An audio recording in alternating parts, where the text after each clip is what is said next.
Trey Beats. Lalpa kakutsunga buhay sauta katinlungi avaya katsula maswa taking kahela kotlera kandayin ihwal vela insumalathi na ang kabuchet na tahi pumita tante komania amakut ngaya tel komani mi putir ta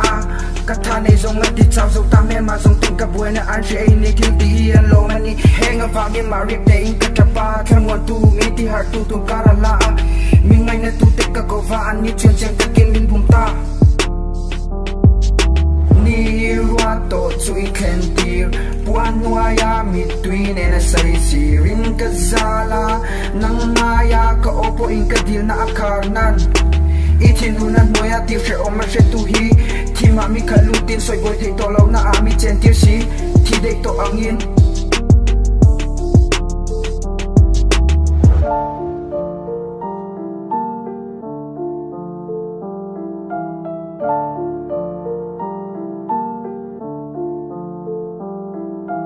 Kapan na mo kati lim na tu